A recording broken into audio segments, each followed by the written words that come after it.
In August 2019, the International Crisis Group published an analysis in which they said that a single attack by a rocket, drone or limpet mine could set off a military escalation between the United States and Iran and their respective regional allies and proxies that could prove impossible to contain.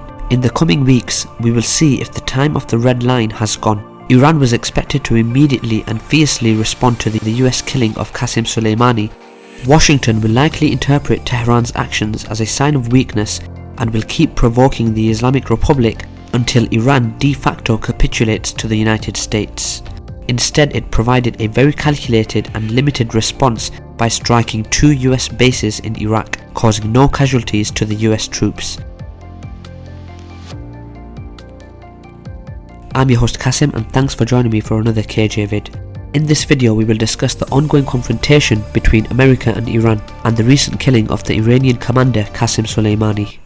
I'd also like to take this opportunity to encourage you to visit our website kjvids.co.uk and sign up to our subscription plan, which will give you unlimited access to our content and the full transcripts of all of our video reports and a lot more analysis.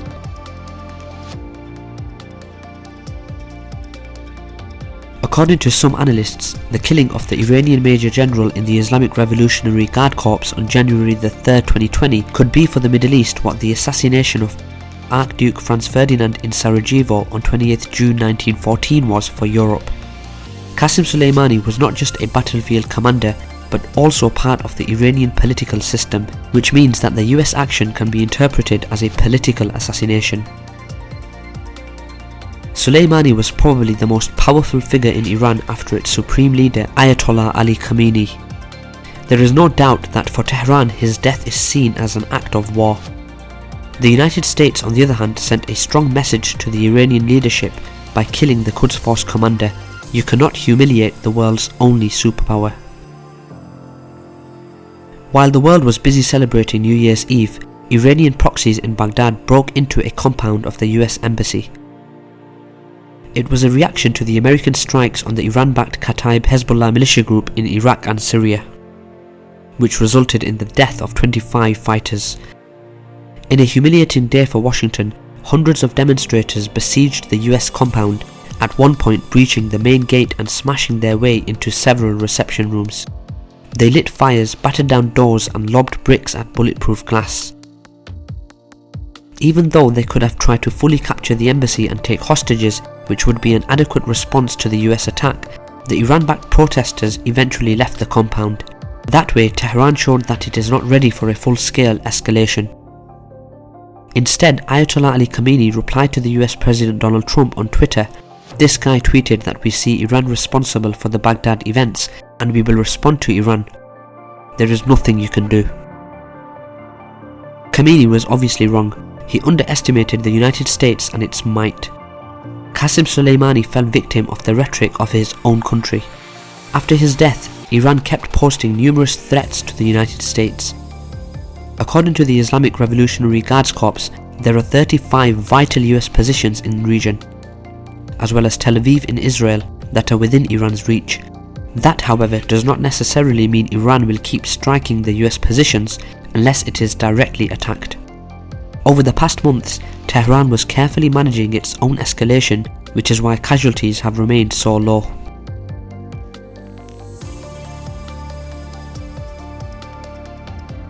At this point, Tehran cannot afford for full-scale escalation of the conflict, and a potential direct war with the US is extremely unlikely.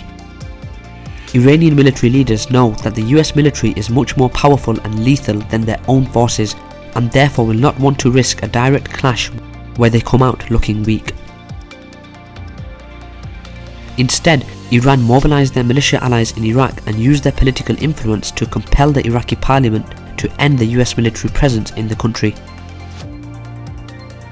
That, however, does not necessarily mean the United States will obey the Iraqi parliament's decision. Since might makes right, the US troops will unlikely leave Iraq anytime soon, and America is expected to increase its military presence in the region. Iran-backed militias, on the other hand, might eventually attack US bases in Iraq, which would trigger a proxy war between Iran and the United States on Iraq's territory and potentially in other countries as well. Tehran's proxies across Iraq, Syria and Lebanon are ideologically mobilized and organized to hit Iran's enemy targets, allies and interests. Iran has the menu options that it can use against America. Some analysts fear that the Islamic Republic can get involved in kidnapping and the execution of American citizens. This might explain why the State Department has ordered the evacuation of all US citizens in Iraq, not just government and embassy employees. However, it is unlikely that Iran would target ordinary American citizens, as the so-called international community would accuse Tehran of being a terror state. Another option is to attack American diplomatic and military outposts in the Middle East, which is also improbable since that could trigger a direct confrontation with the US, and that is something that Tehran seems to try to avoid by all means. Since Washington, unlike the Islamic Republic, is not hesitating from full escalation, Iranian leaders should take Lindsey Graham's threats seriously. The US Senator recently called for strikes on Iran's oil refineries. It is worth mentioning that John Bolton, President Trump's former national security advisor, said that he hopes that the killing of Soleimani is the first step to regime change in Tehran. Such statements are clearly showing that Washington does not intend to step back.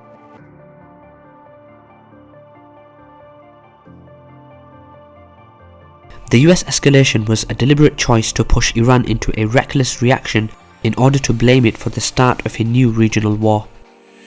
It is extremely unlikely that the US will give up its regime change agenda. Iran is one of the richest countries in the world in terms of energy resources, and Washington will seek to get control over Iranian natural gas and oil.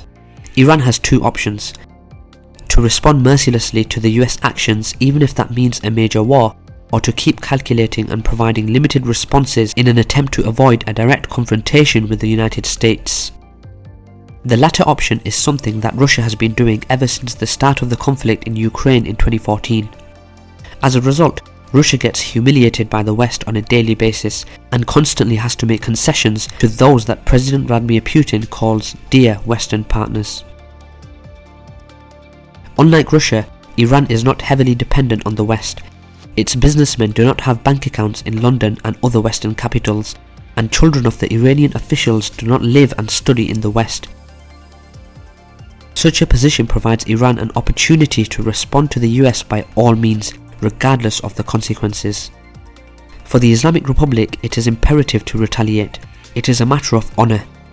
Sooner or later, Iran will have to directly defend its sovereignty and natural resources. However, at this point, it is unlikely that Tehran is determined to get involved in a major war. Iranian leadership will likely use the killing of Qasem Soleimani to consolidate the power at home, especially after the recent wave of protests.